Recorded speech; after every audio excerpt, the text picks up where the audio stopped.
from the station that's on your side. This is News 12 at 6 o'clock.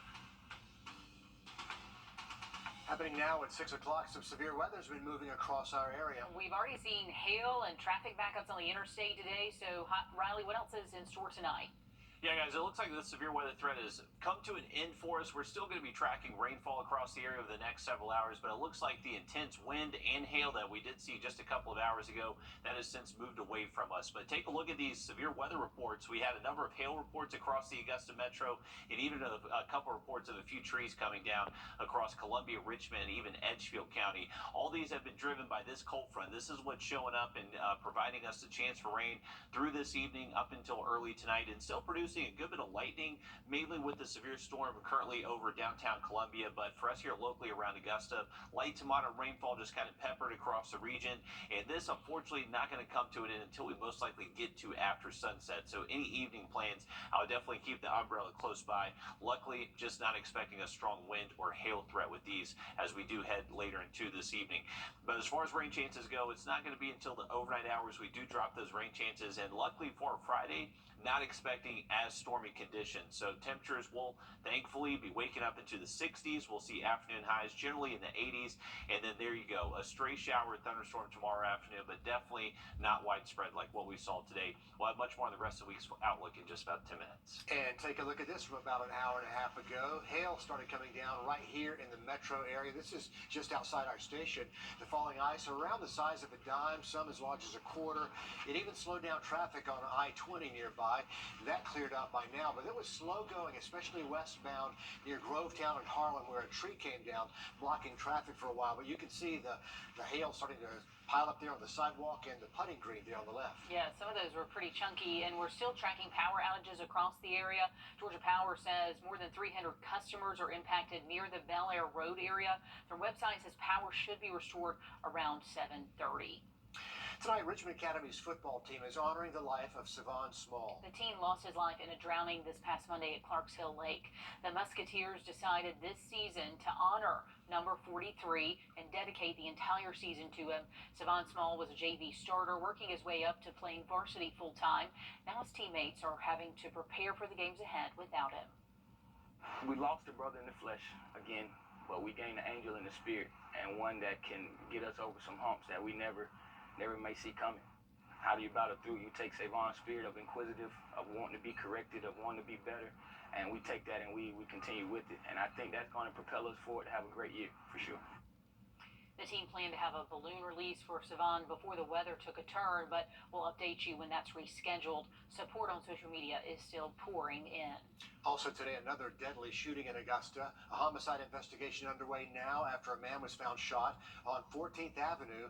Richmond County deputies responded to that scene right around 12:30 today after getting calls about a suspicious person there. They say the victim is a man, but they're not releasing his name yet. He died from his injuries later at the hospital. Nothing to report yet about a possible suspect because the investigation is in the early stages. Also new tonight, a male suspect injured after being shot by a Jefferson County deputy in Rennes. Still not clear what led up to that shooting, but this was the scene around 3 o'clock this afternoon. No word yet on the suspect's condition, and right now the GBI is taking over that investigation.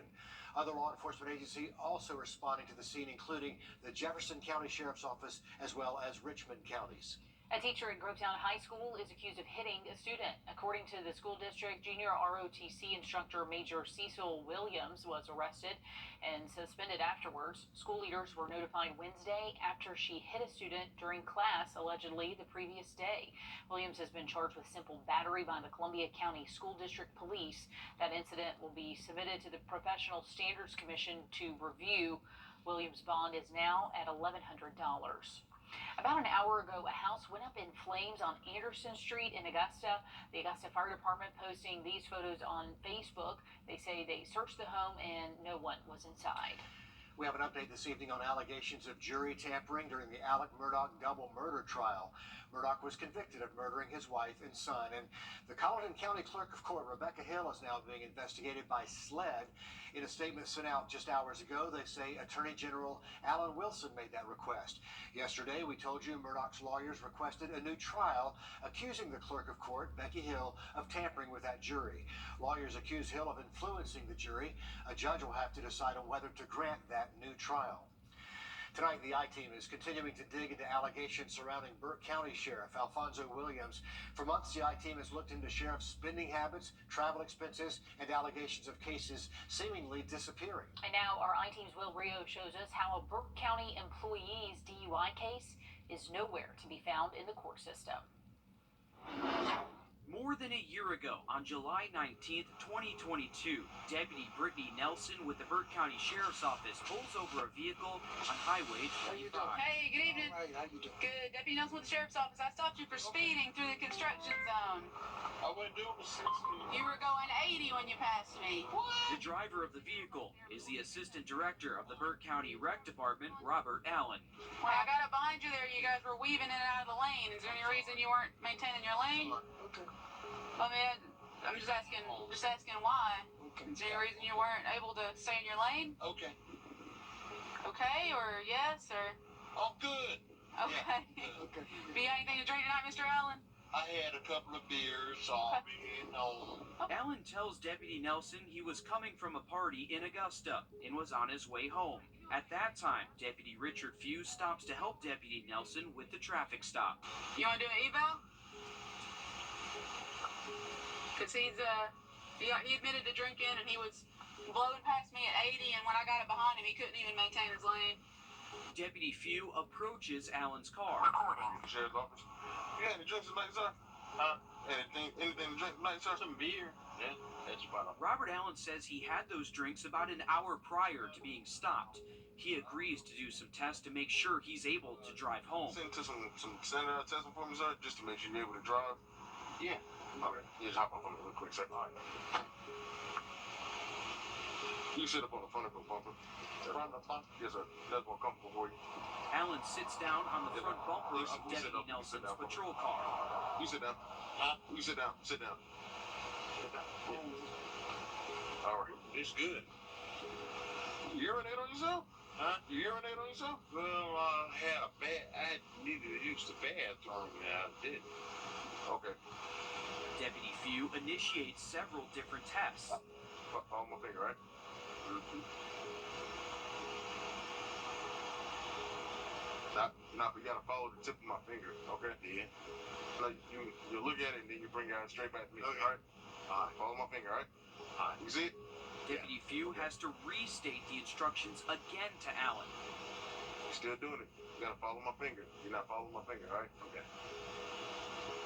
Deputy Few moves on to another test where Allen is told to follow instructions and walk in a straight line. According to the incident report, Allen fails to follow instructions and complete these tests. Yeah. I want you to take your left foot, place it on that imaginary line going this direction. Left foot? Yeah. Keep your hands at your body for it. I asked you, did you understand the instructions? That wasn't the instructions. Huh? That wasn't the instructions I gave you, man. I asked you, did you understand the instructions? You said, yeah. I'm just saying. I did what you said. No, I said you were going. I'm just trying to get the Waynesboro, me and my brother. We went to a party. Right. I can tell. I think you had too much to drink, too. This is when Robert Allen starts to drop names to Deputy Few. Why I got to go through all this? To make sure that you are fair. Sir? Call for 2 weeks. Of course, we're the that man through the churches out there. Deputy Few conducts one more test before putting Allen in handcuffs. Deputy Few takes Allen to his patrol car when he says this to the officer. I'm the wrong person you need to be messing with. That's all I'm just saying. Sir? I'm the wrong person you need to be messing with, man. I got you. Allen tells Deputy Few he refuses to give a blood test and is put in the back of the patrol car for DUI refusal. Will you submit to the state's administered chemical test of your blood? That's needed. Yes or no answer. Sir? There's nothing wrong with it. I just need a yes or no answer, sir. Yes. So you do submit to a blood test? There's nothing wrong. I mean, I just need a yes or no. I just need clarification, yes or no. No. No? Okay. Go ahead and slide your feet in for me, sir. At the same time, Deputy Nelson talks with Alan's brother. And as long as you're not intoxicated, I'll let you drive his car home tonight, okay? All right, just sit tight for me. Deputy Few lets Alan's brother talk to him while he's in the back of his patrol car. Robert, you want to let Ryan know? More names are dropped. And where y'all going at? To Wayne? Yes, sir. The Burke County Sheriff's Office? Yeah, Burke County. Yes, sir. Okay. Where Alfonso, the sheriff? Yes, sir. Yeah, I know. Okay. Right after, Alan's brother talks with Deputy Nelson at her patrol car. He tells Deputy Nelson he'll follow them to the detention center while dropping more names in the process. I know Alfonso and my sister-in-law is Alberta Anderson. Oh, okay. You might know her. I know the name. I don't Alberta know. Anderson, she's a state representative. The I-team requested the arrest and booking report from the Burke County Sheriff's Office. According to the report, Alan was arrested at 11:02 that night. His mugshot was taken for DUI, failure to maintain lane, and speeding. Alan was later released on bond at 12:47 a.m.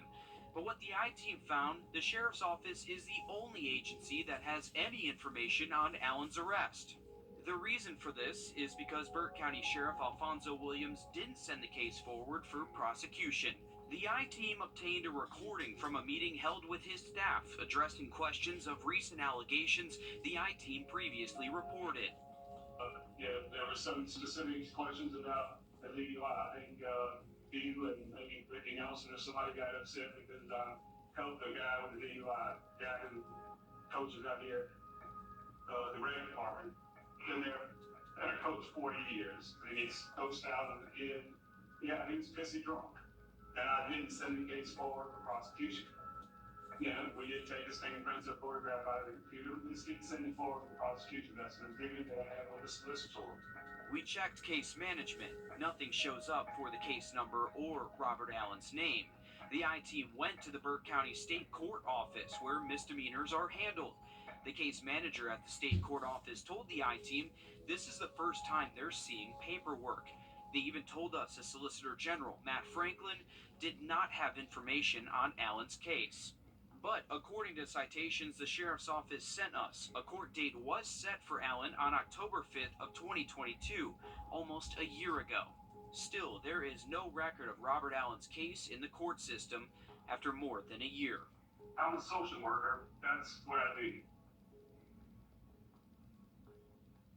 Now, the I-team reached out to Sheriff Williams about this case. We have not heard back yet.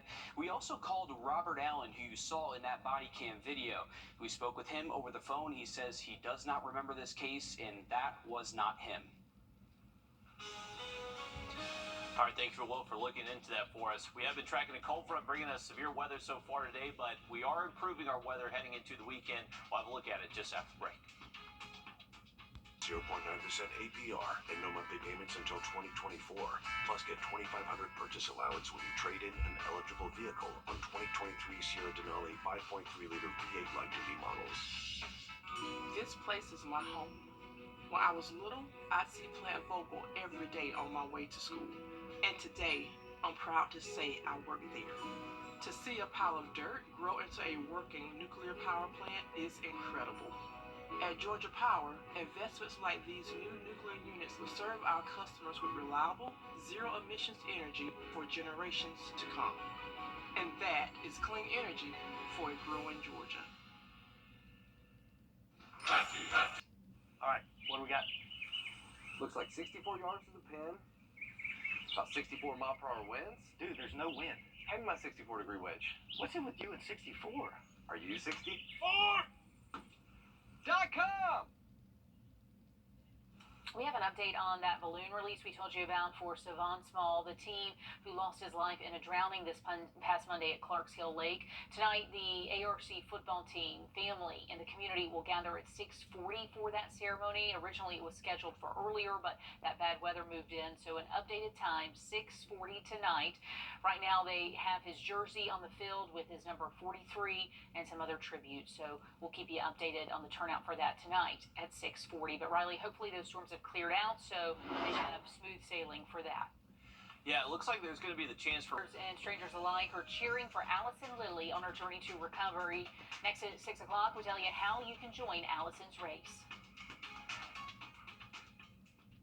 First Alert Radar, powered by Jim Hudson Lexus Acura Cadillac. Let me tell you how all nice.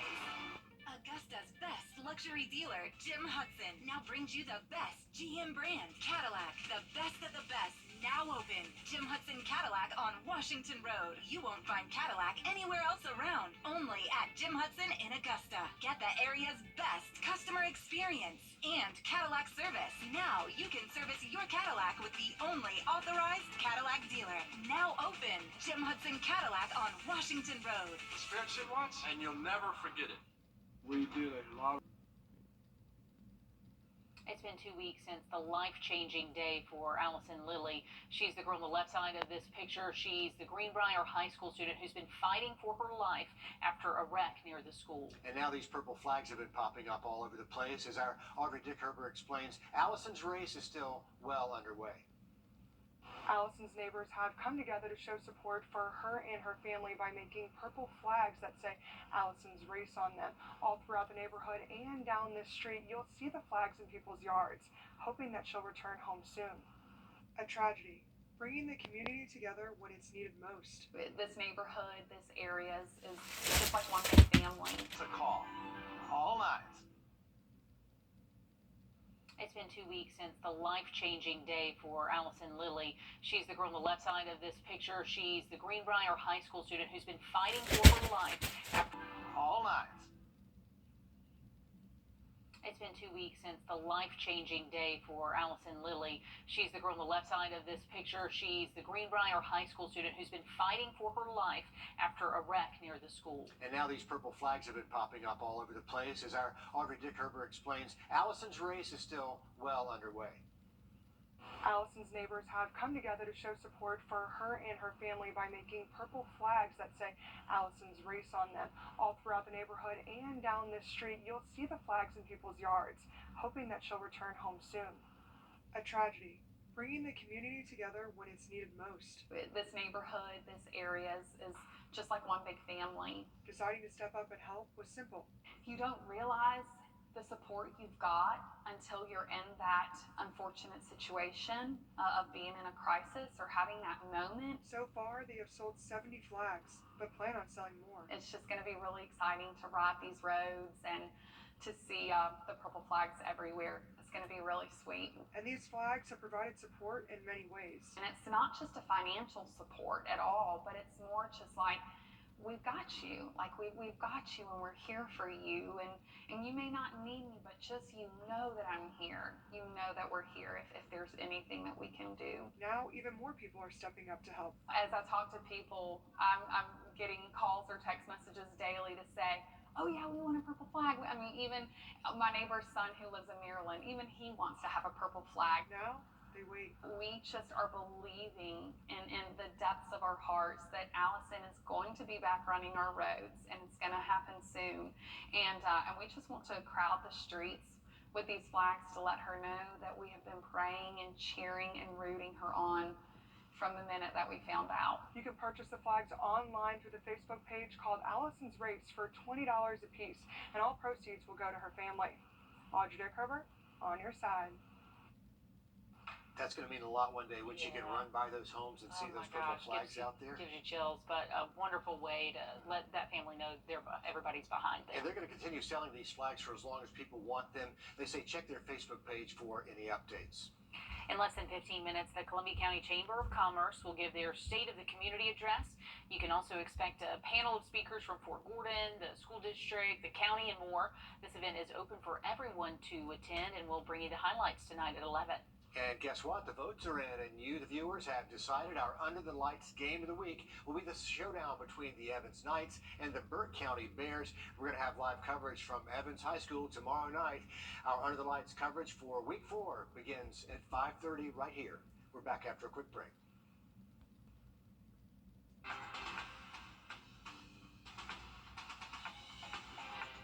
Since 19